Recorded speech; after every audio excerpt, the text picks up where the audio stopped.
welcome to the review of Champions. Today we're going to talk about episode 6 of season 2 of The Mandalorian, currently streaming on Disney+. With me is Maximura, ShadowBiz, and ArArArchStanton. Before we begin, I would like to invite you all to join us on Sakaar and join us on the review. Just make an account. We will put the link in the description below. You can join us on the review or the podcast, and we hope to see you there. Episode 6 is called The Tragedy, and boy, it was a tragedy.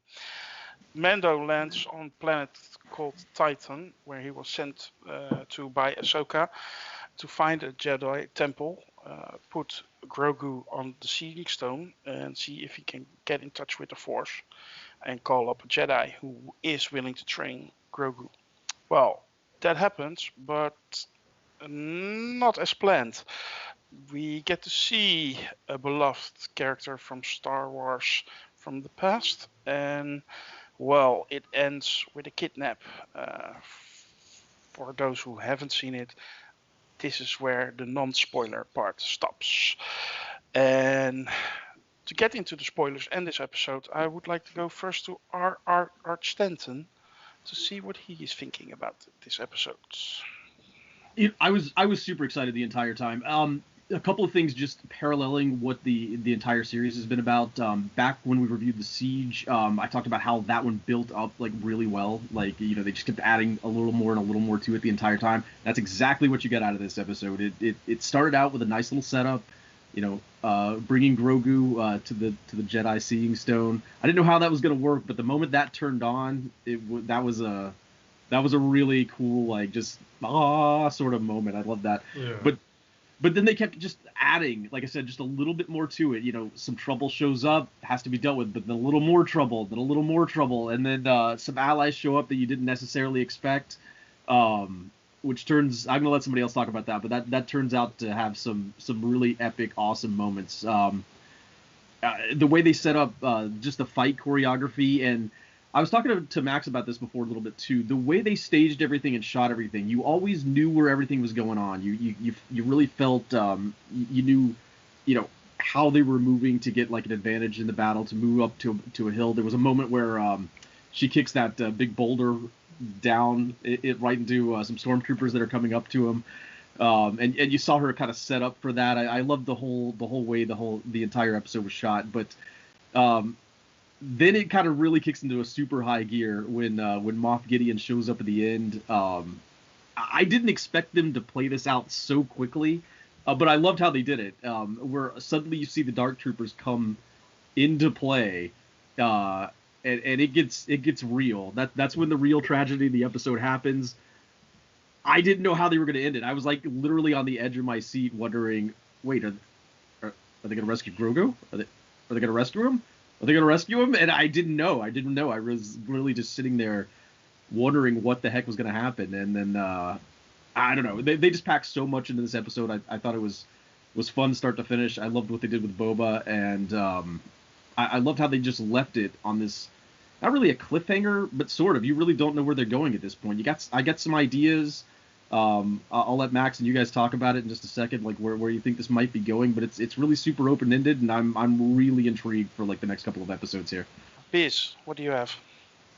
All I'm gonna say is like just Boba. Like, he kicked some serious ass in that episode. Like, it was like so cool. He was even better than Mando in that episode. I'm like, how the hell could they top Mando? He's like the main character of the show, and like they did not disappoint with Boba. Like, they did him like real justice. I mean, like I was impressed. He was awesome.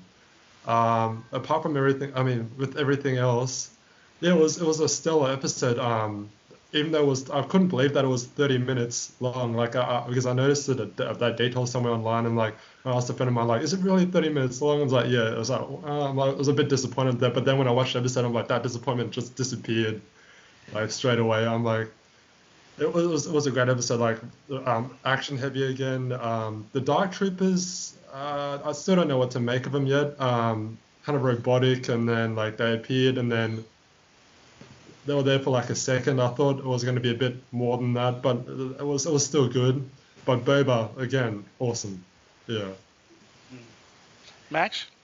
Yeah, I absolutely loved the episode. The 32 minutes, I'm not sure I would have been able to withstand much more of it. It was just so much coming at you the whole time, and it was a really exciting time. I loved how they did the Dark Troopers, the way Boba came in, using the Tusken weapons to begin with, and then upgrading to his armor. Like that whole rise and everything was amazing.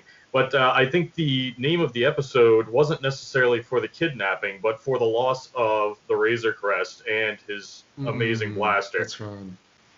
So I thoroughly enjoyed the episode, and it was just so many ups and downs through it. Seeing him power up, knowing that there was something coming, seeing the ship get blown to smithereens was terrible. Seeing the spear survive really sets up that spear going into combat against the Darksaber. Like, you can picture that sort of thing in your head pretty easily. It was all around a great episode. I was very amused by the prison list when they were flipping through the different people that were incarcerated. I did not see a lot of names I recognized. There's probably some people that are better at this than I am that probably saw some stuff in that. But what I did see out of it was the professions. And what you could easily see coming out of that group of names is when they break that one guy, maybe they grab a couple others. Maybe we got a heist episode somewhere in here. Yeah. Yeah, I don't have that feeling. I have another feeling, but we will get to that later. Yeah, to me the episode was a crazy ride from start to finish.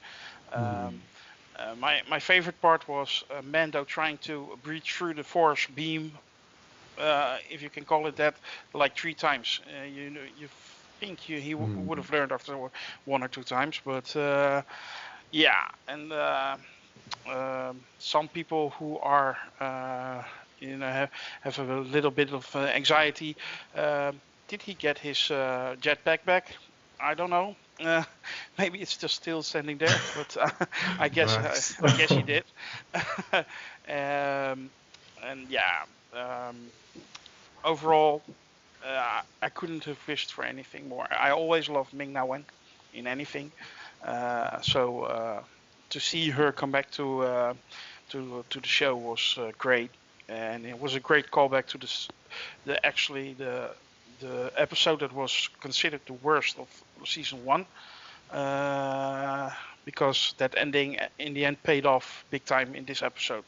So I have high hopes for episode 2 of this year, of this season, that there will be some kind of payoff later as well. Yeah. My feeling about what is next is actually a bit like a repeat of season 1. And we spoke about this earlier, where in season 1 you see him making friends, and in the end, in the last 2 episodes, double finale, he gathers those friends to fight the big bad. I see that happening again, so there is a chance we see Ahsoka and Bo-Katan and the Marshal from the first episode. Can't grasp his name at the moment. Like those kind of people come back to join Boba Fett and Fennec and Mando on his quest to get Grogu back. And talking about Grogu, that end sequence in the Imperial Cruiser, he was choking away. That's not the Jedi way. I knew you were going to mention this. There's only one person in the Star Wars universe who has done this before, and his name was Darth Vader, who was not a Jedi at that point. So I'm not going to do the dance just yet, but it's coming. In support of that statement, I did claim that Vader might be the guy that rescued him in the first place as his last act of good. So perhaps he did pass some of his inclinations towards him in that phase. Well, Ahsoka said something interesting in the episode before this week's episode, and says after that his thoughts become dark. I think that's what she literally said. But what she did also say that there's a lot of fear in him too, because he had to like hide his force powers, and maybe I don't know how it works, but yeah. Yeah, it was cute. He grabbed the ball thing from the rubble after the race crash was destroyed to bring that. If he finds Grogu again, the ball will help. But how do you guys feel this is going to go further? I actually have a moment of history I'd like to bring up on the planet we were dealing with there.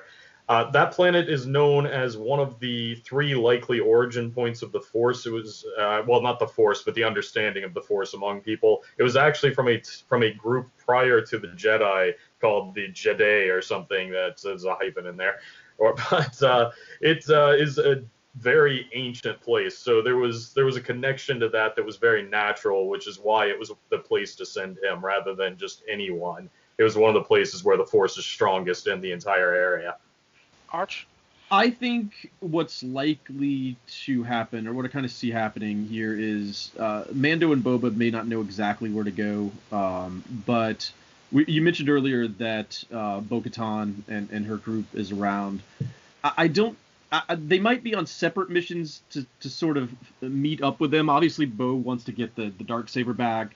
So they might have different goals here, and I'm not sure that Mando and company kind of go recruit them, or if they kind of, not coincidentally meet up trying to go after Moth Gideon, but they wind up there at the same place anyway, and they realize they have similar goals. So yeah, I think this is definitely heading towards a everybody meets up thing. I'm not sure if I'm not sure if the Marshal gets involved in that or not. His only real power was having Boba's armor, and he doesn't even have that anymore. So I don't really see him coming back, but I definitely think Bo-Katan and them are coming back, and I think what you're probably going to see at the end of the last episode is whoever was receiving Grogu's message is going to show up. There's a couple possibilities there, but I think you're going to see a Jedi show up at the end of next episode. Mm. Yeah, but they already left Titan. They are back at Navarro.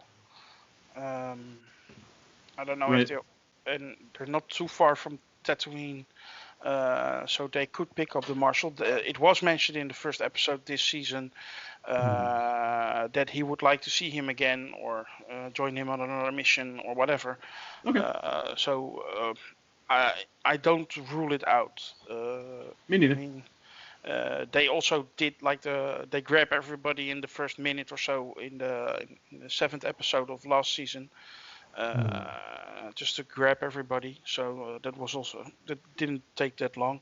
So Carl Weathers and Gina Carano will also just join, likely the guy from the Siege. Yeah, it's funny because like a buddy of mine said that we're gonna see like the Star Wars Suicide Squad in the next 2 episodes. Yeah, I think it's going to be a double finale again, and probably they break it off at a point where Mando is in trouble and his team, and they will figure a way out in the end. Yeah. We also got to mention that Kara now is part of the New Republic. Yeah. Yes. Yeah, so that's I wonder where that's gonna go. I was actually expecting kind of a combination of everyone's thoughts here in a lot of ways. I think she's going to bring in the New Republic when they come in to be involved. You're going to get those guys, Dave Filoni and the other guy that was in the ship before. You'll get them to show up, maybe another couple of fighters. I actually think the Jedi isn't going to pop in until the next episode. Leave it on a cliffhanger where there is an emergency and like cut out, fade to black, whatever, right there. And then the next episode, it's going to be stopped by the arrival of that Jedi, perhaps. I also don't really see them doing the gathering of people mission in quite the same way, since Bo is interested in tracking the Darksaber and has been following that already. I kind of picture her just showing up incidentally, kind of organically, rather than being summoned in. But, yeah, that's kind of what I meant earlier by not coincidentally. Like, they do wind up at the same place, not because of a plan, but for a similar sort of, for a similar reason. Not because they called each other and said, "Hey, let's meet up here," but because they both have the same goal, so they would meet up at the same place. Yeah, like their plans like converge or something. Right. The big question forming on the horizon, though, is who defeats Moth Gideon and gains the Darksaber for themselves, because that person is going to be the rightful ruler of Mandalore.